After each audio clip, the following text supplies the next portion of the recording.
Welcome to our live webinar titled Epilepsy, Anxiety, and Mood Changes, What You Need to Know. Thank you for joining us today. My name is Paul Scribner, Senior Director of Information Services at the Epilepsy Foundation, and I'll be helping to moderate the presentation today. Before we get started, I'd like to take just a few minutes to share some resources and programs that the Foundation has that are available to you and that you might be interested in. First, our Epilepsy and Seizures 24/7 helpline. At the helpline, we answer questions about epilepsy and seizures, first aid, treatments.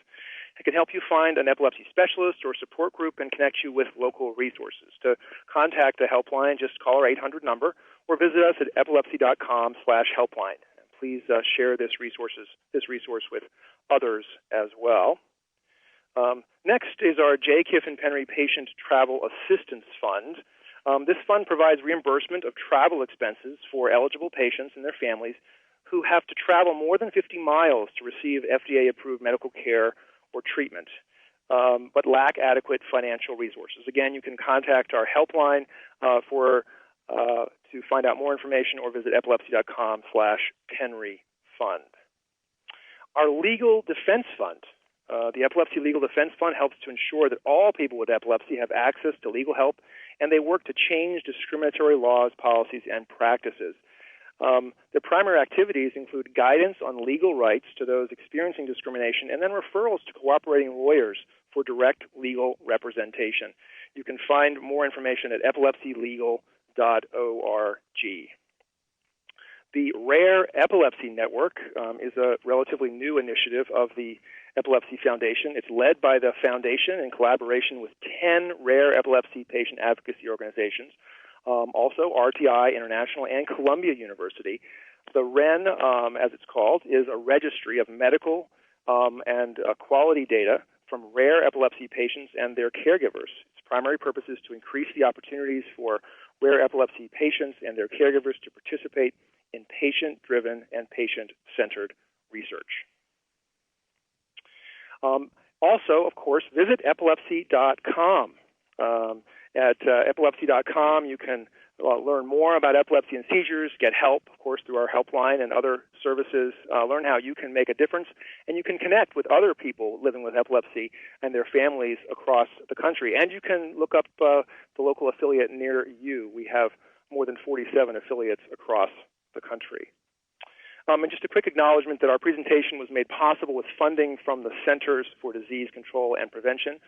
The statements made in this presentation do not necessarily represent the views of the Centers for Disease Control, the U.S. Department of Health and Human Services, or the U.S. government. Now I'd like to turn things over to Patty Schaefer to introduce our speakers. Patty is an epilepsy nurse specialist at Beth Israel Deaconess Medical Center, and associate editor and community manager at epilepsy.com. Patty. Thank you. Good evening, everyone, and welcome to tonight's session. I think this is going to be a very popular topic, and I'm really looking forward to hearing our speakers and the great questions that we'll have afterwards. We have two presenters tonight. The first is Dr. Andre Kanner. He's considered one of the world's leading authorities on the behavioral aspects of epilepsy. He currently works at the University of Miami's Miller School of Neurology. He's chief of the Epilepsy Division and director of the International Comprehensive Epilepsy Center.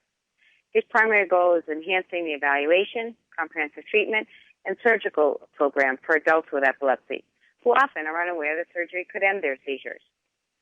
Prior to moving to Miami, Dr. Kanner was at Rush University Medical Center in their division of epilepsy and epilepsy center.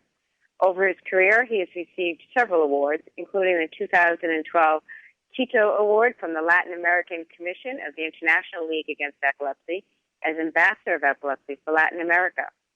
In 2011, he received the League's Ambassador of Epilepsy Award and the American Epilepsy Society's J. Kiffin Penry Award for Excellence in Clinical Care in Epilepsy. Dr. Kanner is a member of the Professional Advisory Board of the National Epilepsy Foundation and on the Board of Directors of the Epilepsy Foundation of Florida. Our second speaker will be Dr. Raquel Caplan, who is a UCLA Professor Emeritus of Psychiatry, where she directed the UCLA Pediatric Neuropsychiatry Clinical Program. She's also a member of the Epilepsy Foundation's Professional Advisory Board and is a member of many committees of the American Epilepsy Society. She's co-chair of the National Institute of Neurological Disease and Stroke benchmarks epilepsy comorbidity research. Now, that's a group of professionals who really tries to keep track of what's going on in epilepsy research so we make sure that these important areas are being addressed. And she is co-chair of the group on comorbidities, or some of the other problems that are associated with epilepsy. And anxiety and mood changes are one of them. This group encourages and tracks research into all of these areas. She's an associate editor of the journal Epilepsia and serves on the editorial boards of Epilepsy and Behavior and Epilepsy Current. Dr. Caplan's research interests are numerous, with a large portion focusing on needs of children with epilepsy and their parents, including psychiatric disorders, cognitive issues, non-epileptic events, and other unmet mental health needs. She's published many papers, book chapters, and abstracts, and is author of How Many Questions? Techniques for Clinical Interviews of Young Medically Ill Children. So both Dr. Kanner and Dr. Caplan have extensive experience in epilepsy and in mental health needs for both the children and adults with epilepsy. And I'm very pleased to have them here with us tonight. Now, before going to Dr. Kanner, who's our first speaker, I want to acknowledge that, listening to people talking about epilepsy can be difficult, but when we're talking about epilepsy and mood changes that may be seen, sometimes people feel uncomfortable, or it might raise concerns as you listen to these sessions. I'd like to encourage everybody to, whether you're a person with epilepsy or a family member of someone with epilepsy, that if you have any of these concerns or feel uncomfortable, please talk to a trusted, adult or other family member about your concerns, and make sure you talk to your doctor, nurse, or other healthcare provider. If you feel that you're having more urgent issues, please don't wait, and please give them a call. Now, there are other ways to get help and support when you're living with epilepsy and might have other concerns, or changes in your mood. Epilepsy.com does have an open chat room where people can join to talk to other family members or people with epilepsy. And then once a week on Thursday evenings from 8 to 9 p.m. on East Coast time, we have a real-time chat moderated by a community advisor, which is one of our professional advisory board members. While the sessions are usually targeted to people new to seizures and epilepsy, everyone is welcome, and many times topics might focus on some of the emotional or social problems with epilepsy or surgery or other treatment.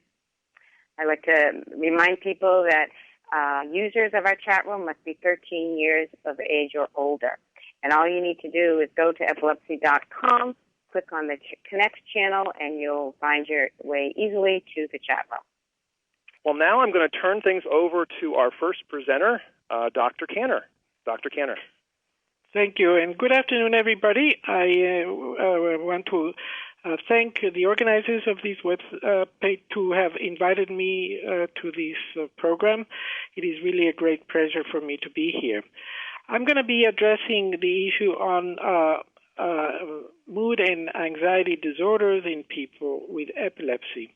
This is a very important issue that any patient, family member, or clinician who treats people with epilepsy has to keep in mind, because it is a common condition that affects people with epilepsy. In this first slide, I'm showing a population-based study where investigators looked at the lifetime prevalence, that is, the occurrence of these conditions in the course of their life, of individuals with epilepsy compared to controls. And as you can see in the second column, which are the people with epilepsy, the likelihood that a person with epilepsy will have suffered any psychiatric disorder in the course of their life is 35%. That means 1 out of every 3 people with epilepsy will at some point in their life have suffered from a psychiatric disorder. The occurrence of mood and anxiety disorders are the most frequent, with about 34% of people reporting having had an episode of depression and anxiety at some point in their life. So you can see that this is quite a frequent occurrence, that can affect the life of the individual with epilepsy. The question that often people ask themselves is, how do I know that I am depressed? Aren't you supposed to be depressed when you have epilepsy? After all, you have to stop driving. You cannot do the things that many people who are healthy can do. You have to change many habits of your life. In fact, there is a reactive process when you have to go through these changes after being diagnosed with epilepsy. But unfortunately, people can go on to develop depression and anxiety episodes. And the way they would know is if they notice that they stop being able to find pleasure in the things that they used to enjoy. The second symptom is that they feel sad all the time or most of the time. They cry easily. They feel they cannot do anything well. They start feeling guilt even if they didn't do anything to feel that way. They have thoughts of wanting to be dead. They have difficulty falling asleep. And more importantly, they would wake up in the middle of the night and have difficulty falling back asleep. And they can have difficulties with concentration and memory. And when people start noticing any of these symptoms, they have to start asking themselves, is it possible that I may be suffering from a depressive episode? In the clinic, we have ways of identifying people who may be suffering from major depressive episodes. And here I am showing you a screening questionnaire that has 6 questions that look for the occurrence of these symptoms over the last 2 weeks. And you can rate those symptoms depending on the frequency, either always or often, sometimes rarely or never. And depending on the frequency of the symptoms, you generate a score. And when the score is above 15, it is suggestive that the individual may suffer from a major depressive episode, which is one of the more severe forms of depression that an individual can have. Likewise, for anxiety, how does an individual suspect that he may be suffering from anxiety disorders? Well, the symptoms more frequently occurring consist of a sensation of constantly worrying, even though everything is going well. People with anxiety disorders feel on edge and anxious all day long. They feel restless and cannot sit still, get easily frustrated. And also, when you're feeling that way, you are having difficulty falling asleep and concentrating. It is important to notice that people who suffer from depression will often experience symptoms of anxiety, and vice versa. People who suffer from anxiety will often experience symptoms of depression. So these two conditions have to be investigated together because they tend to occur more often than not together. And treatment of the conditions together is of the essence, because if you just focus on symptoms of depression without paying attention to symptoms of anxiety, you may run the risk of recurrence of symptoms down the road of depression and vice versa. Like we have screening instruments for depression, we have screening instruments for anxiety, and this is a commonly used questionnaire that physicians will use in their office. And if you score above 10, that will tell your physician that you may be suffering from a generalized anxiety disorder. I want to emphasize that it is important that patients and family members do not self-diagnose themselves with any type of condition, but that they bring to the attention of their physician the occurrence of the symptoms, and the physician will then investigate in great detail whether these symptoms are indicative of major depressive episodes, of an anxiety disorder, or of both conditions. Now, in people who suffer from epilepsy, there are 2 important questions that need to be investigated. The first question is, have you as a patient or the family accepted that you have epilepsy. And that's a very important question that needs to be answered from the beginning, because having a seizure is associated with a loss of predictability of life in a person's day-to-day activities. Why? Because when you start to have seizures, obviously you are afraid, when is the next seizure going to come? And do I know that the medication is going to prevent me from having seizures? This requires going through a process of accepting and facing this kind of reality that requires a certain process of getting adjusted to this situation, and that if the patient and or the family are having a hard time accepting, can by themselves result in the development of symptoms of depression and anxiety, and can lead to a more difficult situation with the whole process of the seizure disorder.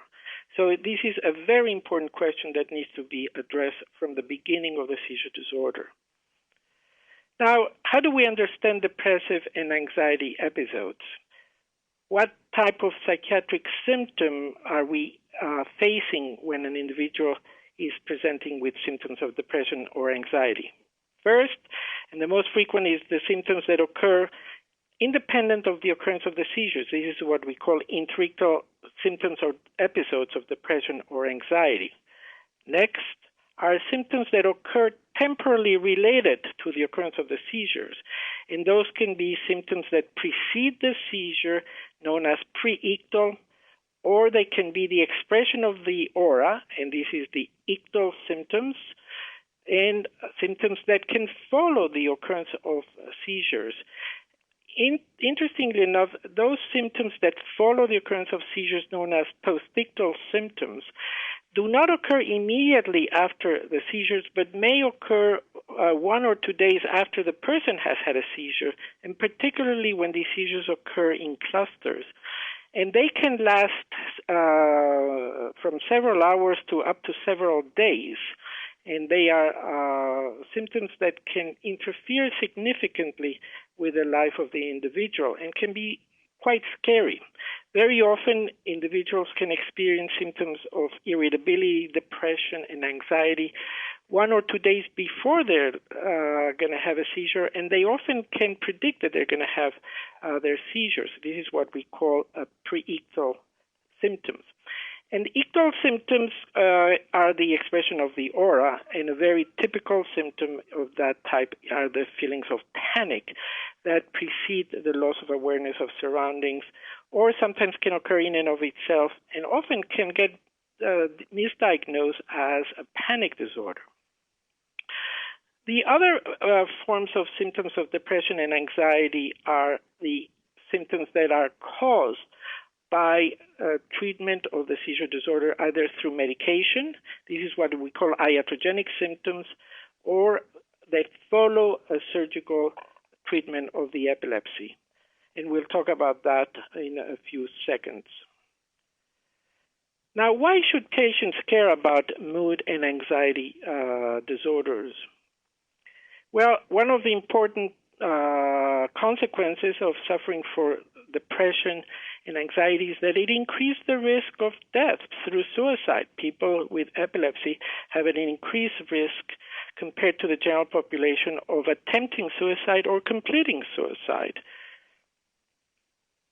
Another cause of another consequence of having symptoms of depression and anxiety is that patients who are depressed or anxious have a greater difficulty tolerating medication, and they report more often side effects. They have a worse quality of life, and in people with poorly controlled epilepsy, having depression and anxiety is the cause of the poor quality of life more than having the actual seizures. In addition, if you suffer from depression and anxiety, you're more prone to develop psychiatric symptoms that are associated with certain type of antiepileptic medications and following epilepsy surgery. In addition, people with depression and anxiety episodes have been found to have a greater difficulty to have their seizures reach good control with antiepileptic medication and with surgery.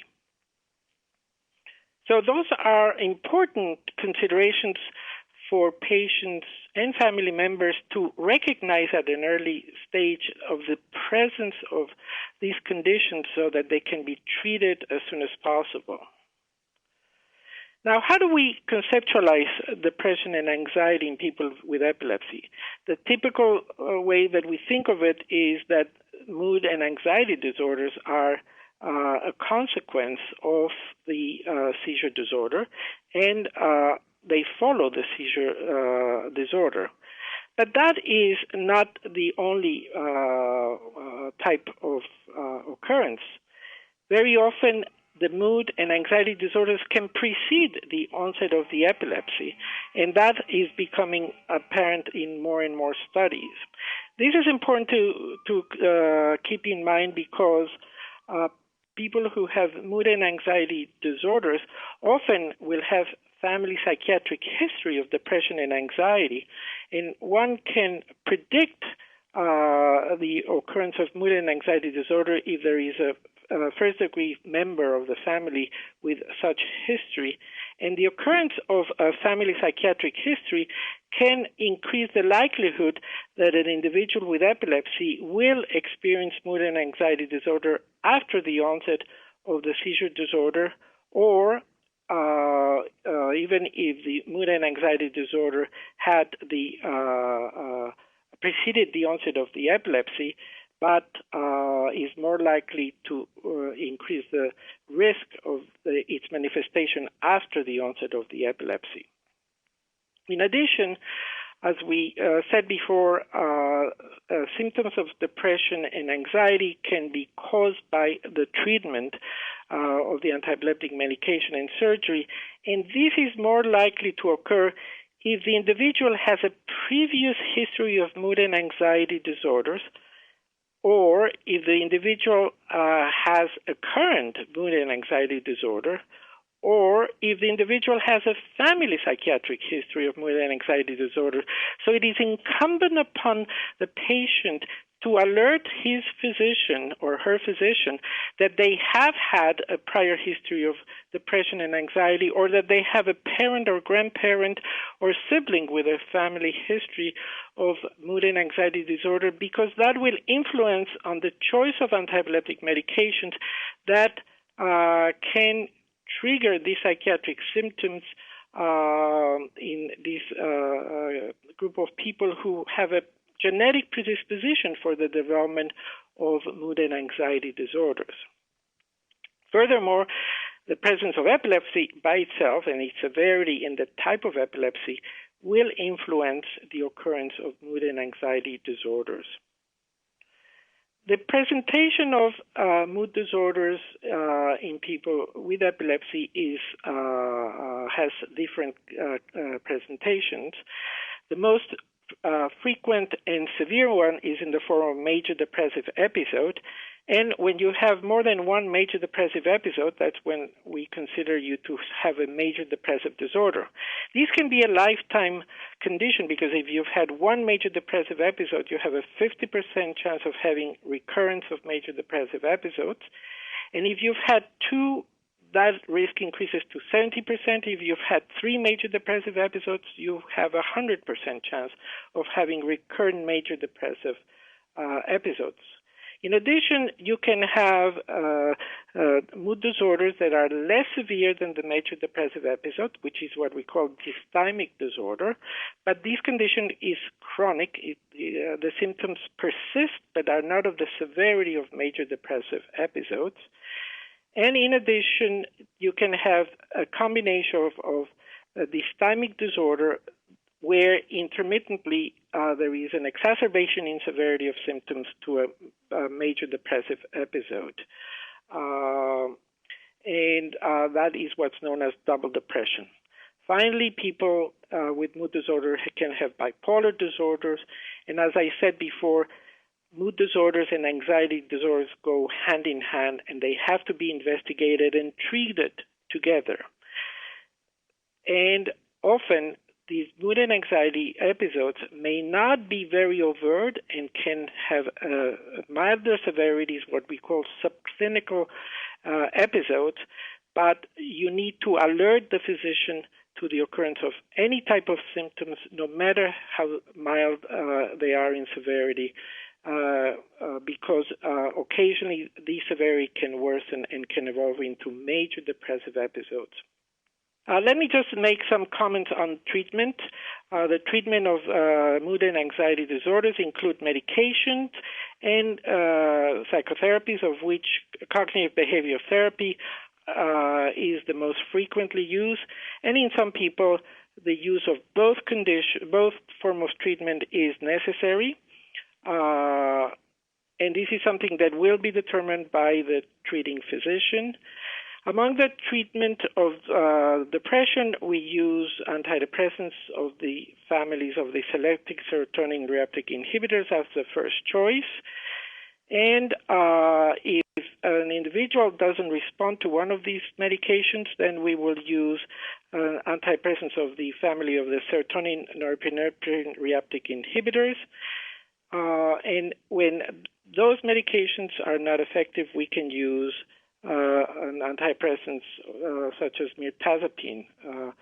It is important to know that the use of these antidepressants is safe in people with epilepsy, and there is no reason why these medications cannot be used. The advantage of these medications is they can both be used in the treatment of depression as well as of anxiety. So you can cover both conditions with the same medication. It is important that you alert your physician if there is any family member who has been diagnosed with bipolar disorder, because in those cases the use of antidepressant medication has to be conducted with great caution. We will go ahead and move on to Dr. Caplan. Okay, well, first of all, I'd really like to thank the organizers of this webinar for inviting me. This is a topic that is very near and dear to my heart, and I think one of the things that is so important is for people with epilepsy and their family members to have a much better understanding about the disorders. And in talking about children, one of the things that's really important for us to be aware of is that children are not little adults. And given that children are not little adults, anything we do in terms of behavior, cognition, language, social skills needs to really have a developmental perspective. So the questions that we're going to be dealing with today are, first of all, are mood and anxiety disorders common in children with and without epilepsy? How do they present? What are the risk factors? Why is it important to diagnose and treat? How are they treated? And who treats and what services are available? So in addressing our first question, are mood and anxiety disorders common in children and adolescents? Really what occurs in children, when I'm talking about children, I'm pretty much talking about kids 11 and under. And these are children without epilepsy. Anxiety disorders are much more common than depression. There's also an increased interest and diagnosis more recently in bipolar disorder. And when we're talking about adolescents, depression is more frequent than anxiety disorders, but what also occurs in adolescence is the combination of depression and anxiety disorders, and also an increased incidence of bipolar disorder. How do depression and anxiety disorder present? Well, actually, we're faced with diagnostic challenges because of the developmental aspects that we need to bring into consideration. So first of all, in contrast to adults, children, adolescents do it more, but children don't really share their negative feelings, thoughts, fears, and worries with their parents. And this is because of developmental difficulties. They don't necessarily tune into them. And even if they tune into them, they might not have the words in order to express these kind of abstract concepts. And kids with epilepsy know that their parents are very worried about them, and they do not want to further burden them. And with the fact that in addition to their epilepsy, they're experiencing all kinds of other negative things. What also happens, and this is a diagnostic challenge, is parents and kids, everybody's very much, and the docs are very much focused on seizures and seizure control. And as Dr. Kanner mentioned, seizure medications can have significant emotional and behavioral side effects, and this aspect needs to be teased out when we're considering emotional issues like depression and anxiety in children. Another very important aspect is that untreated learning disorders, which do occur in children with epilepsy, even those who are in the normal range of intelligence, they might have some subtle learning problems, and these subtle learning problems cause anxiety, and if untreated can actually also cause depression. So that it's very important to include that in our diagnostic evaluation of children. How does depression present? This is a diagnostic challenge in children. Now, Dr. Kanner before described to you the affect or the emotions that are found in depression, and we all, as sort of, imagine adults with depressed as being sad. Well, kids do not present as sad. Their sadness might present as irritable, acting out. Let me just get my arrows here to make this a little bit better. Irritable, acting out, oppositional or aggressive, and then rather than their parents or their teachers thinking that these are sad children, they might think these are mad children and then might be labeled as being bad children. Or, as is very much fashionable today, they'll be called bipolar. Dr. Kanner before described that during depression people have what we call anhedonia, difficulty enjoying things or being motivated. Well, when kids are complaining that everything's boring and they don't want to enjoy anything, usually the way parents interpret that is that the child is just being lazy.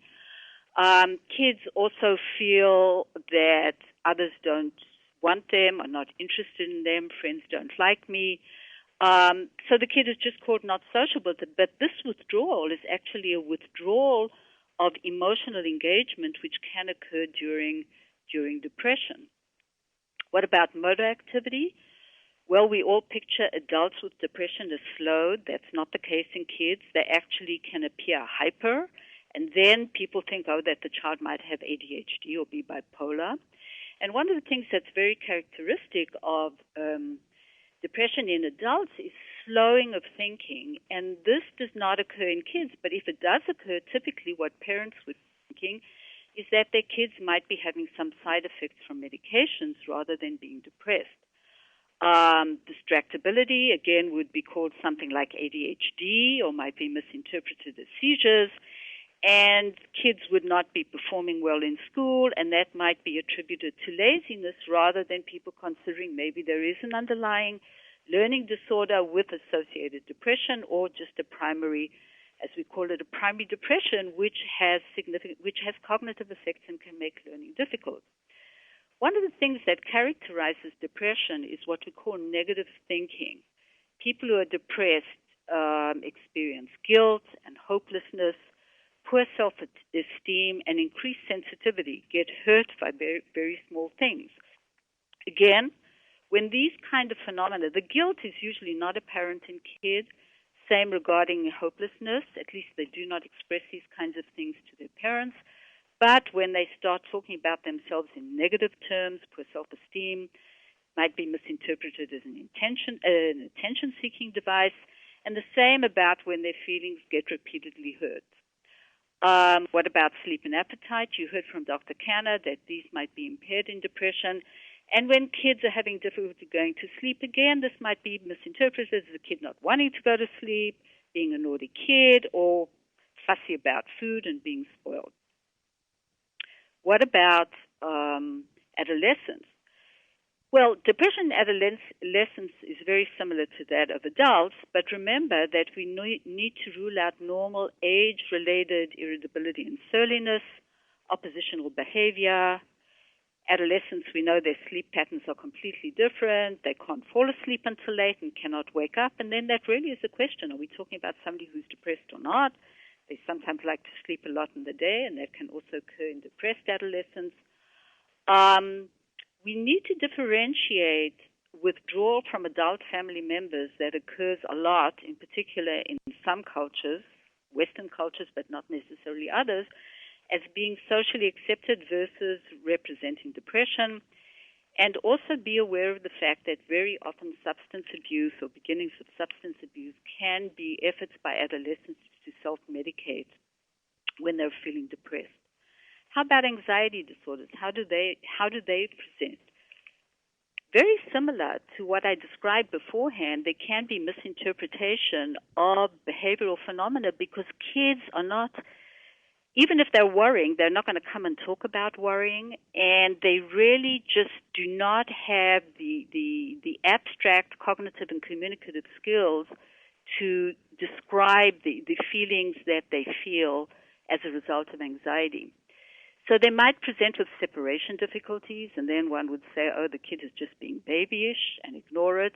They might not want to go to school because of being anxious, and then the interpretation could be the kid is lazy, kid is acting up, kid is tired from meds, or this whole host of negative, disruptive behaviors that I described beforehand in kids with depression, oppositional, irritable, aggressive, hyperactive.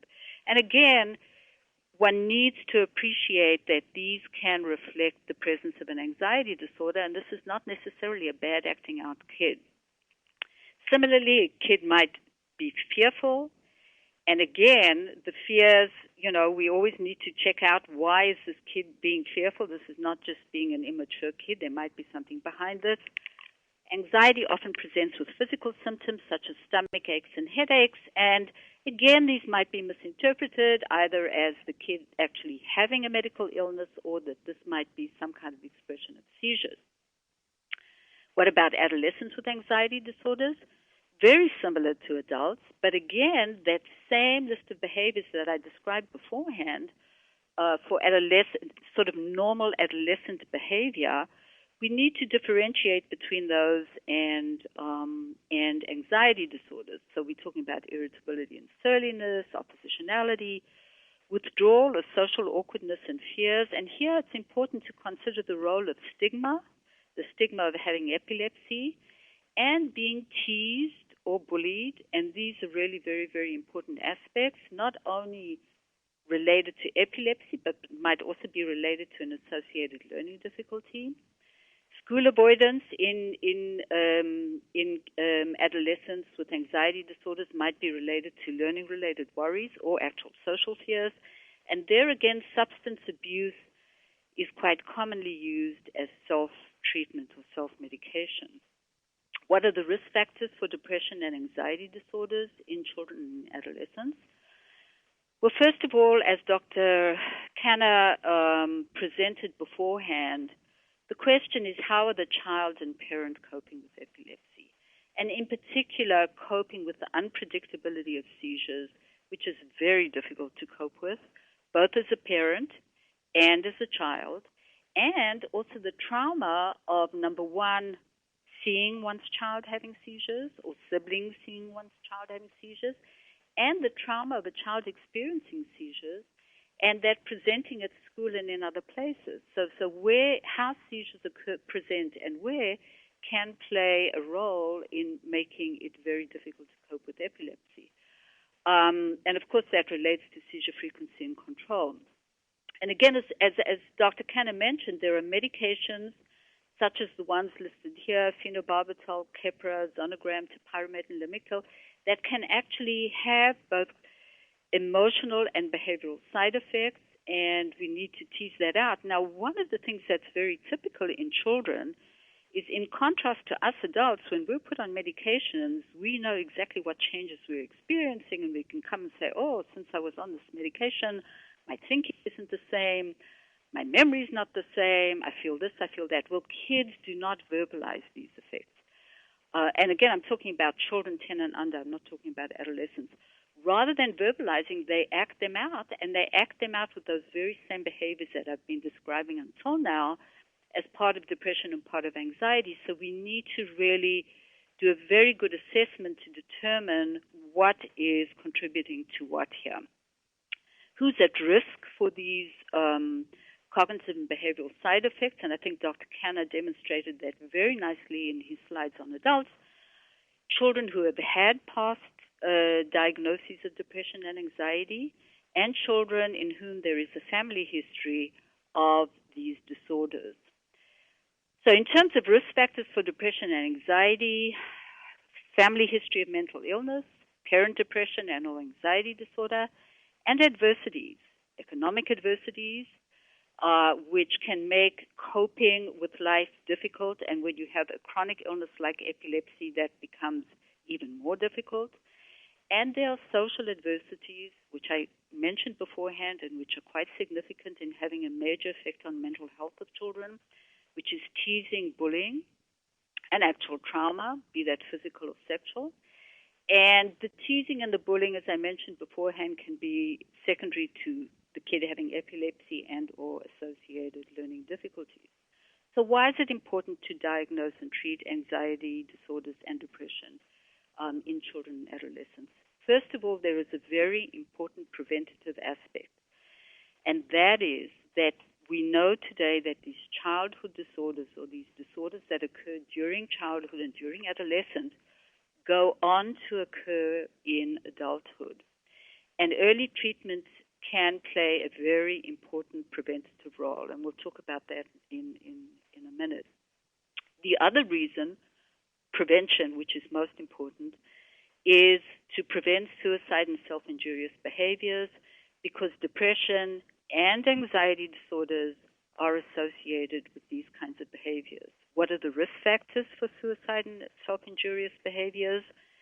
A family history of a family member having committed suicide, a child having past thoughts, plans, or attempts, untreated depression, anxiety, or depression and anxiety, learning-related problems and failure, romantic breakups, and anti-epileptic drugs. And anti-epileptic drugs, the FDA came out a few years ago with a study that claimed that patients with epilepsy are at higher risk for suicidality, and we need to monitor for that.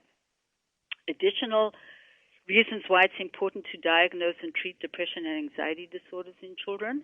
And Dr. Khan again mentioned this in adults, and I think this is a very important point, is that kids with these disorders are at a greater likelihood to have more side effects from anti-epileptic drug treatment.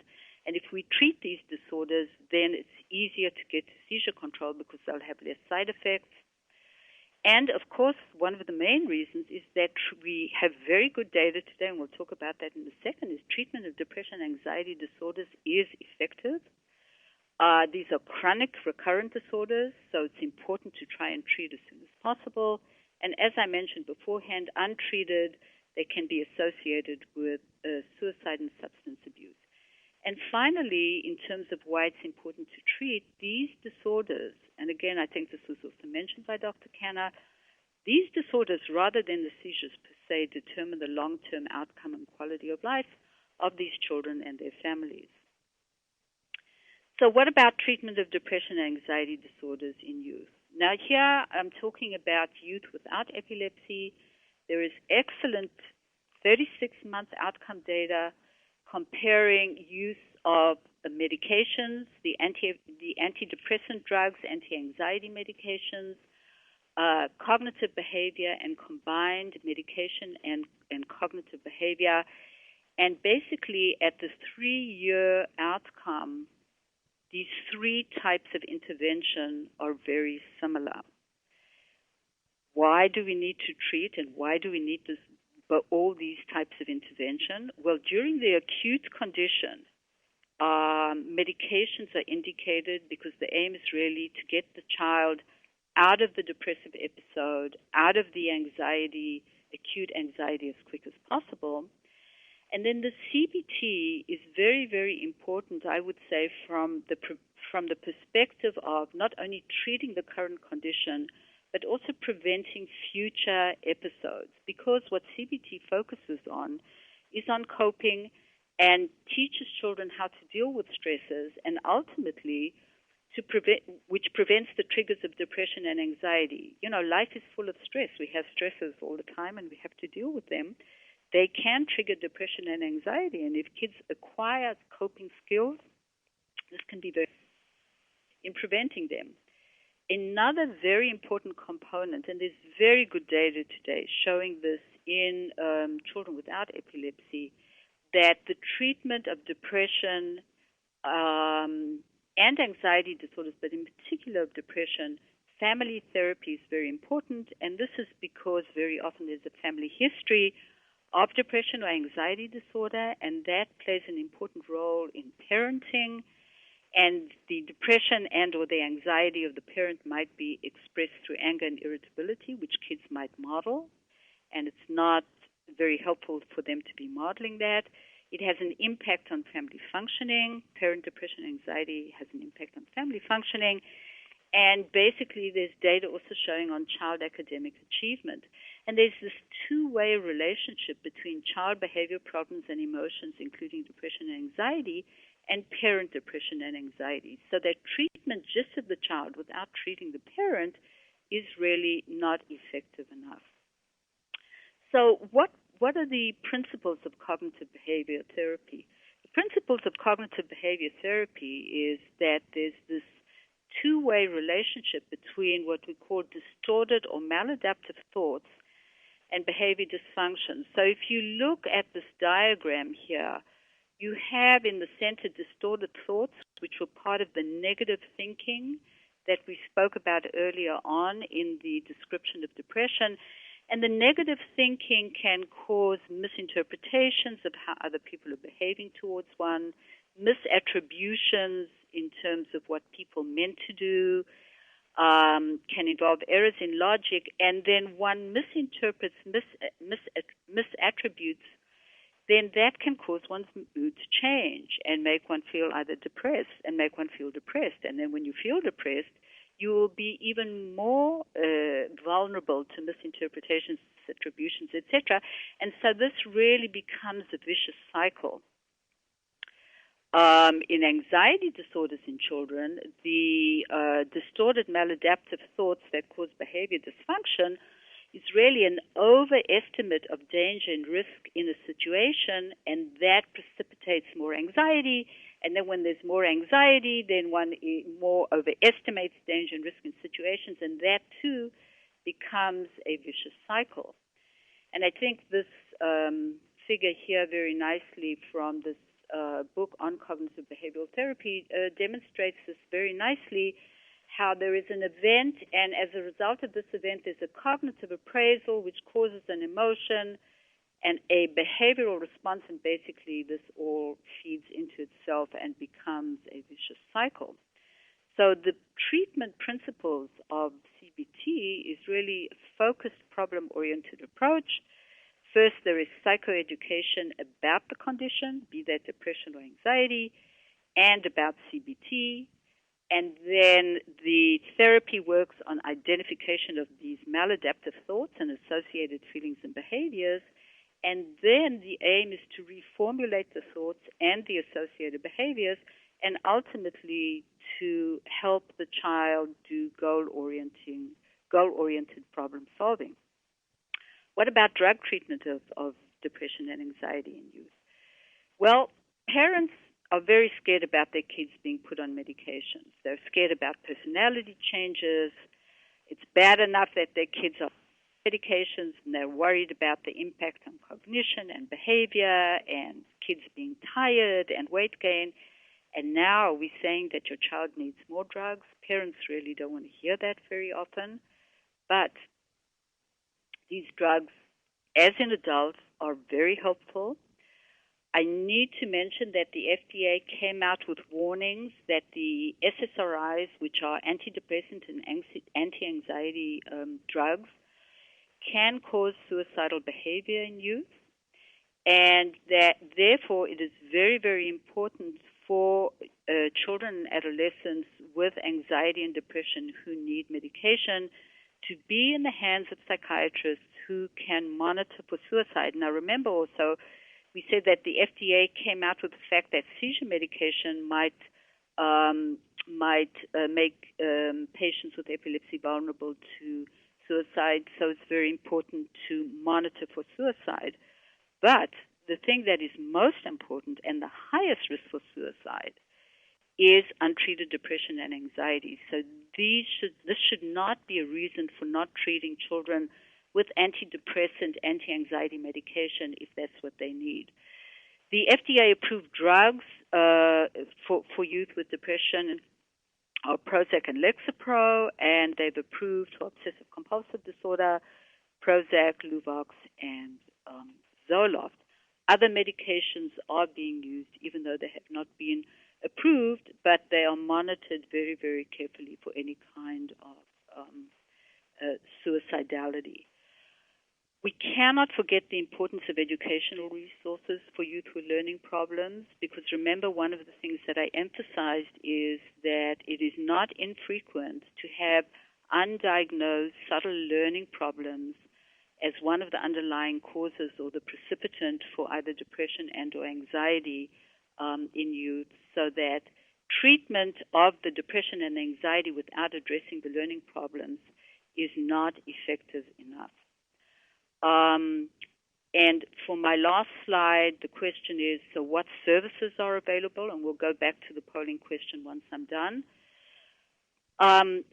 It's best for people to turn towards their local epilepsy clinics, practitioners, and EF chapters who can help them get referrals to psychiatry, psychology, and mental health social work services. And I want to thank you all for your attention. Thank you, Dr. Caplan. So we're going to jump into the question and answer piece. There were a couple of clarifications that I'd like to post, in this case to Dr. Kanner. Dr. Kanner, can you talk a little bit about suicidal ideation and anti-epileptic drugs, and also just talk about the importance of not stopping medication and why? Yes, that's a very important question. The issue of suicidal ideation and anti-epileptic drugs came about in 2008 when the FDA issued a warning that anti-epileptic medications can be associated with an increased risk of suicidal ideation and suicidal behavior. The data that was used by the FDA to reach this conclusion was very carefully reviewed by a task force of the American Epilepsy Society, and the conclusion of that task force was that there were very important methodological problems. In other words, the way the data was gathered and analyzed had a lot of flaws, and therefore the task force questioned the validity of the findings of the FDA, and this was communicated to the FDA by the American Epilepsy Society, by the American Academy of Neurology. Having said that, however, we have to keep in mind that there are certain anti-epileptic medications, like what Dr. Caplan mentioned, that can be associated with an increased risk of symptoms of depression and anxiety. And because depression and anxiety can increase the risk of suicidal ideation and behavior, one can be concerned that exposure to those drugs increases that risk. In my personal opinion, it is people who have a vulnerability for the development of depression and anxiety disorder or suicidal ideation, and those are people with a prior or current history of mood and anxiety disorders or a family psychiatric history, in whom exposure to some of these medications can cause these symptoms. If these were to happen, you do not stop the medication. I emphasize you do not stop the medication, because you can start having recurrent seizures and going to status epilepticus, and it can be a fatal problem. You have to alert your physician to the fact that you're having symptoms of depression and anxiety or suicidal thoughts, so that your physician can then adjust your pharmacologic regimen, change your medication. And if, in fact, what often happens, the suicidal ideation is an expression of an untreated depressive disorder, then you would need to be treated for that. It is important to understand that depression and anxiety are driving these suicidal thoughts in the majority of the patient, and it is not the medication. Okay, great. Thank you, Dr. Kanner. Can you just mention, too, briefly why the FDA puts warning labels on medications? What the rationale is for that? I'm sorry, say that again? Why does the FDA put warning labels on medications? Well, that was one of the issues that we had concerned about. The FDA decided for pragmatic reasons to include all classes of antiepileptic drugs to have these warning labels. Even medications in whom their own data showed that they had protective effect against suicidal ideation, like carbamazepine and valproic acid. They decided that for pragmatic purposes, all drugs would have that. Got it. Thank you. All right, we're going to jump in here. The first question is from E, just a letter E, and this person asks, can epilepsy and anticonvulsants cause mental illness? For Dr. Kanner. So can epilepsy, let me address this question in the following manner. There is a complex relationship between epilepsy and psychiatric disorders, in that people with epilepsy have an increased risk of developing psychiatric disorders, particularly depression and anxiety disorders. But it goes the other way also. People who have psychiatric disorders, particularly depression, anxiety, a history of suicidal behavior, and psychosis, have an increased risk of developing epilepsy. So what happens is that there is this complex relationship that exists between both conditions that may be the result of common neurochemical changes in the brain that exist in each type of disorder that explains why these conditions occur with a higher frequency in people with epilepsy. I don't think that one can say that if you have epilepsy, you're going to develop a mental illness just because you have epilepsy. Very often, people who develop mood and anxiety disorders, they also have other risk factors, such as a family history of depression and anxiety disorders. Attention deficit disorder is common in children with epilepsy, and very often you find that there is a family history of attention deficit disorder. So it's not a simple black and white relationship. There are several factors that go into the occurrence of psychiatric illness and epilepsy. Got it. Thank you. So the next question is for Dr. Can I add to that? Because please, Dr. Caplan, another component of the question was also if anticonvulsants can cause mental illness.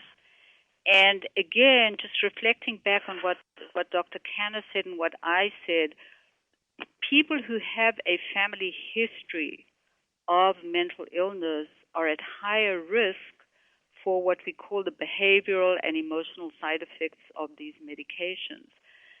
So we don't think that these medications cause the illness, but they might play a role in triggering the illness. Got it. Thank you. So the next question is for you, Dr. Caplan, and Lisa asks, if childhood seizures are gone, can that still affect teen and adult anxiety or mood changes or sleep problems or mental health disorders? Yeah, and that's really a very, very important question, because what we know today, and there have been many, many studies that have been done on this, looking at kids with new onset seizures, kids with chronic epilepsy, and there's also been long-term studies looking at kids when they're adults. And what's very, very clear in all these studies that the seizures themselves, or ongoing seizures, do not appear to play a role in the psychiatric disorders of these kids, be they anxiety disorders, ADHD, depression. And so that in answer to your question, a child might no longer have seizures, but they might have these psychiatric components. That doesn't go in all children. So, what we've found in studies is that, in clinical studies of kids who are actually in clinics, we might find a psychiatric diagnosis in up to about 60% of children, but that doesn't mean that continues or that is associated with any kind of impairment. And then, as Dr. Kanner said so nicely in his answer to the previous question, one of the biggest risk factors is a family history. And so kids who have a family history of any of these problems might be at a higher risk. So it's not the seizures themselves, but it's more sort of the predisposition or vulnerability towards the mental illness. Right. So thank you. So the next question is back to Dr. Kanner, and it's from Chad. And Chad says that he has had a bad tremor as a result of Depakote, and he recently had his blood levels taken, and they were toxic for Depakote and Dilantin. And he also doesn't have an appetite. He's just wondering about your thoughts on this, and are these side effects normal, or what are your thoughts on Yes. So tremor is a side effect of Depakote, and particularly when the levels are high. The higher the level, the higher the risk of developing the tremor. It is obviously something that is reversible. So I think what you need to do is you need to contact your neurologist and let him know that you're having a tremor so that your neurologist can adjust the dose of the medication and minimize the occurrence of the tremor or hopefully get rid of it completely.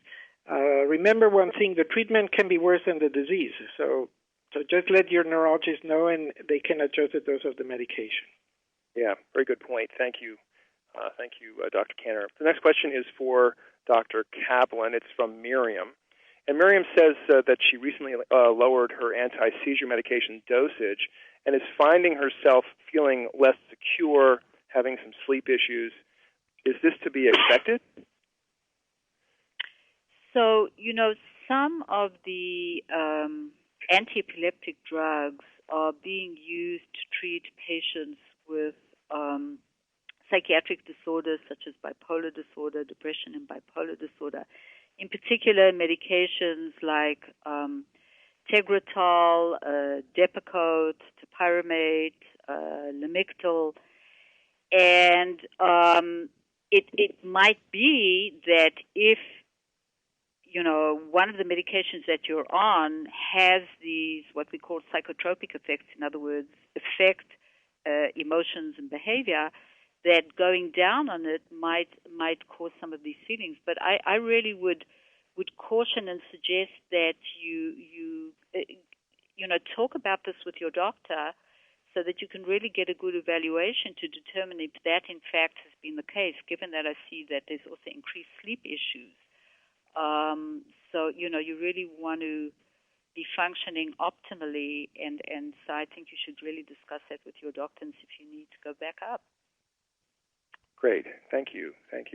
The next question is for Dr. Kanner, and this question is from Susan. And Susan wonders, how do antidepressant drugs impact the GABA or glutamate system and the risk of seizures, especially medications like Zoloft and Brintellix? Okay, so that's a very important question, and I'm glad you asked it, because there is this big misconception that use of antidepressant medications, particularly the newer medications, can cause seizures.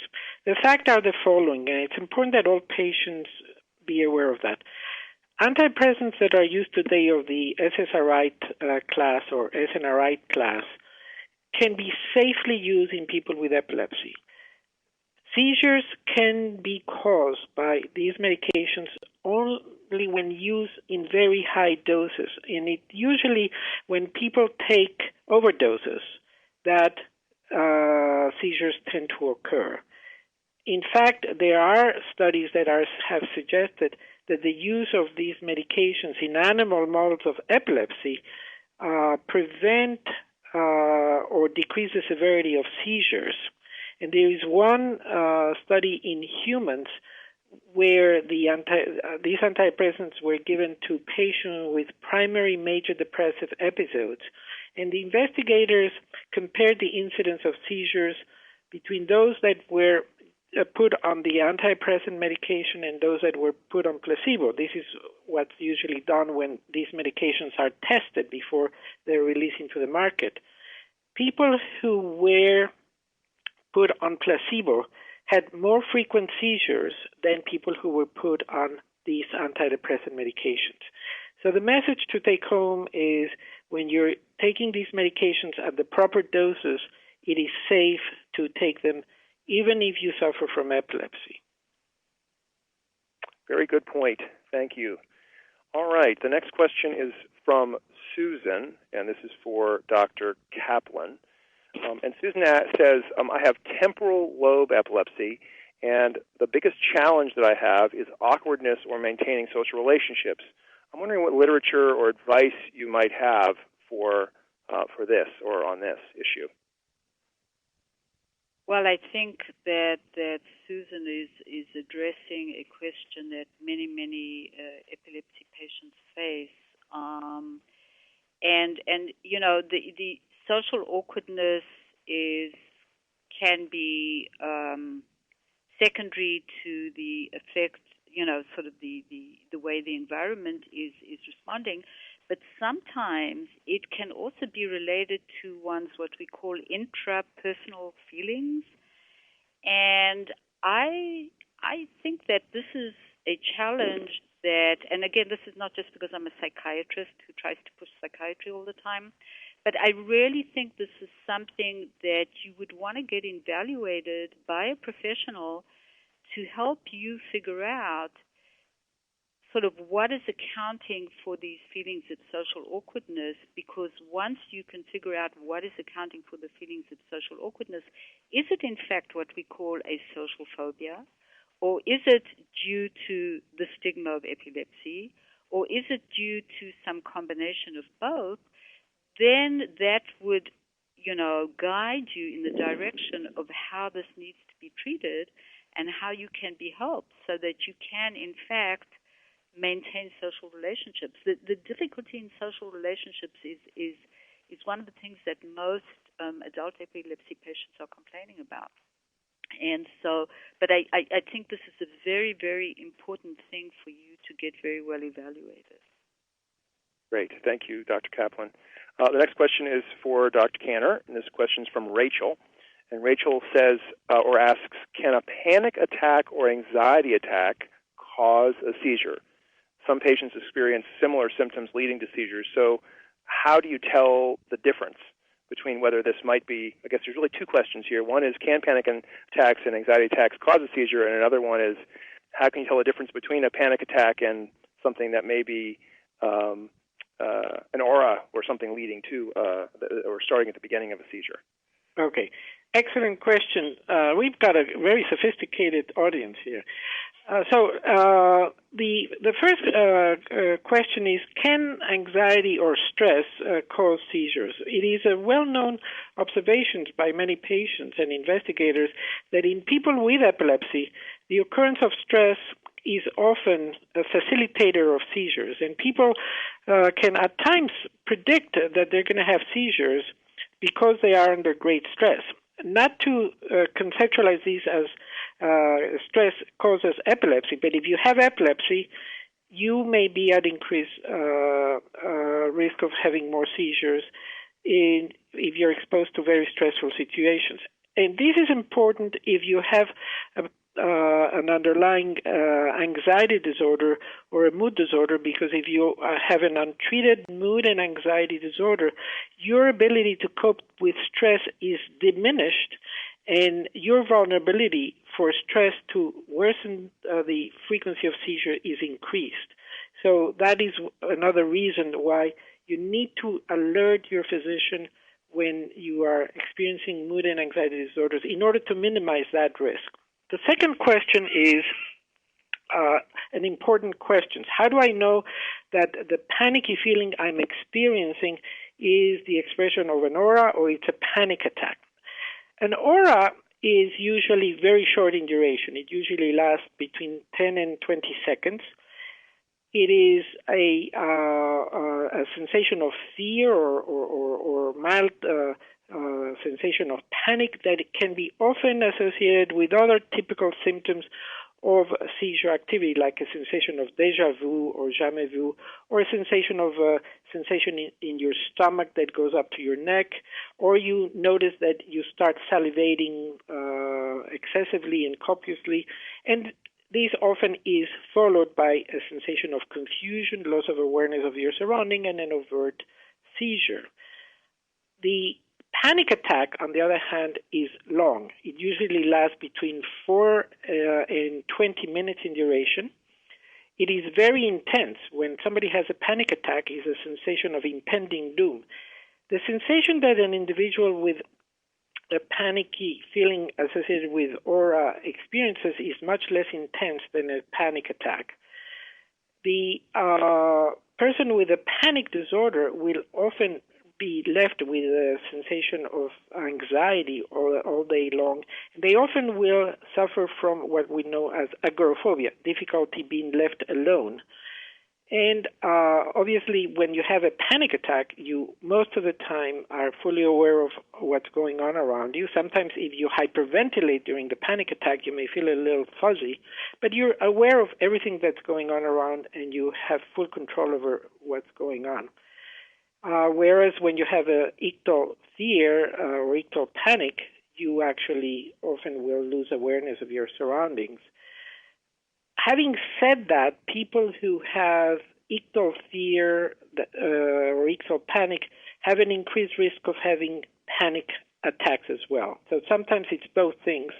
And it is important that your neurologist distinguish one from the other, because both need to be treated. Okay, great.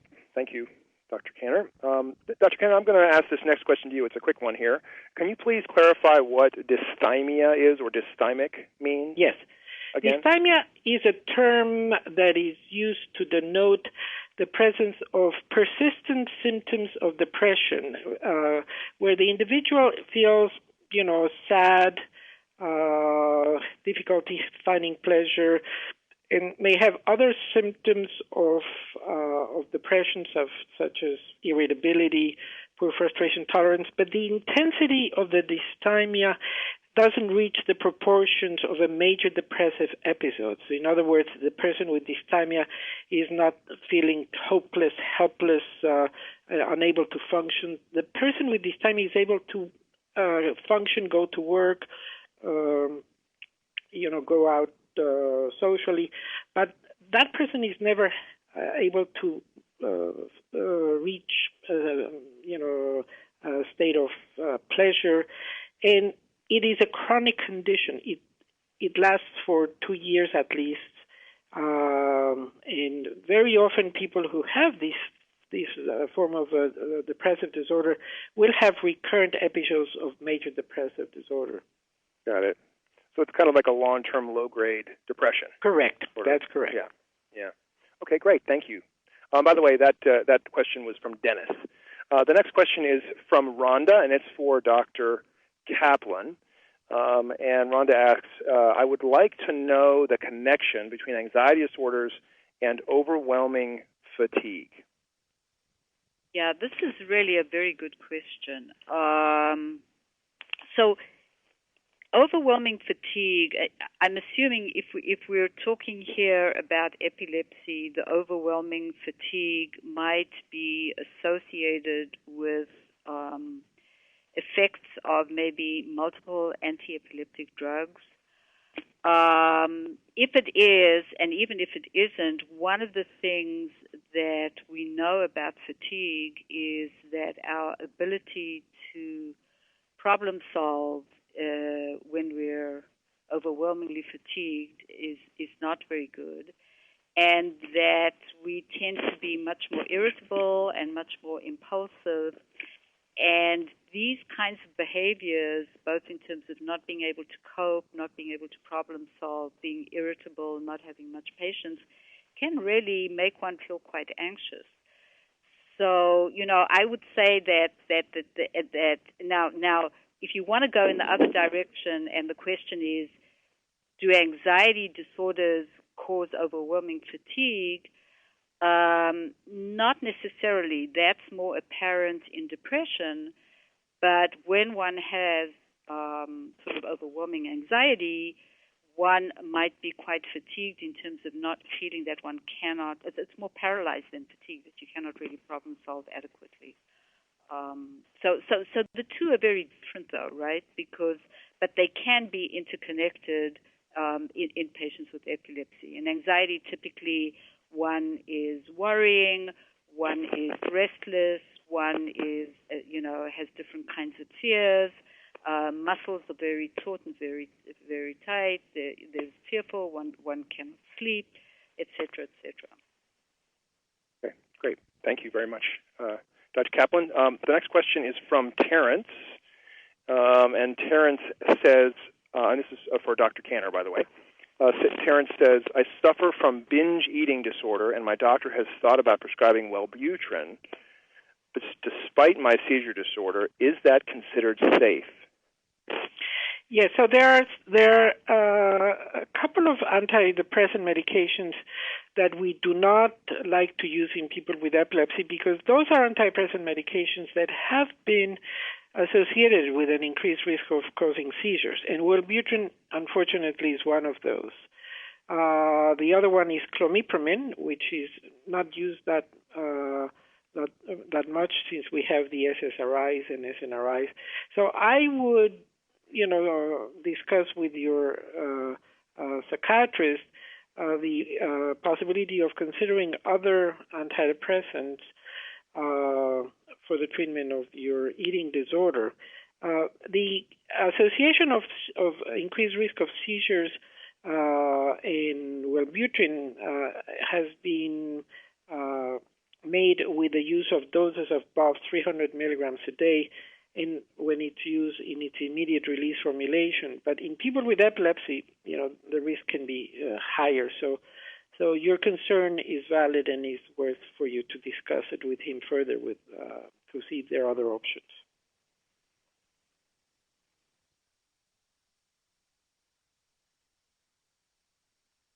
Hello? Hello, can you hear me okay?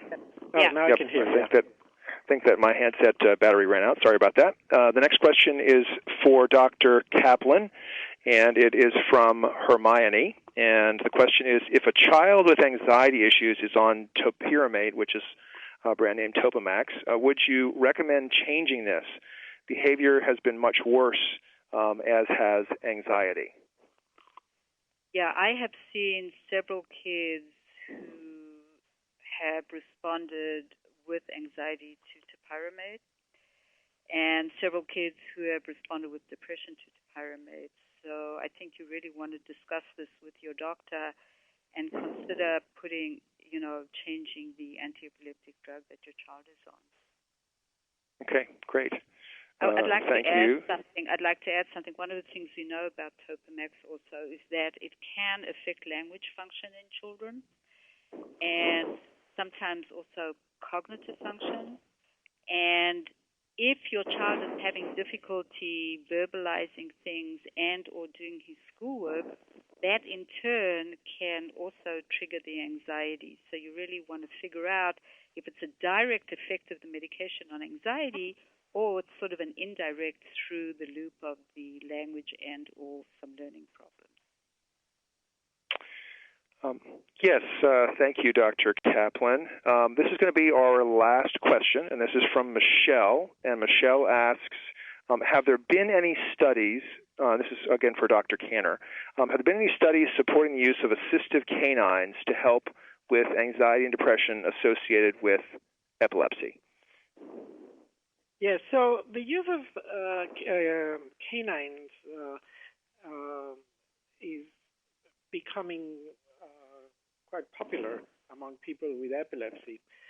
I think that it has a reassuring effect, knowing that your dog can detect when you're going to have seizures. There are no studies that I'm aware of, however, that have investigated the impact on mood and anxiety disorders per se. Also, the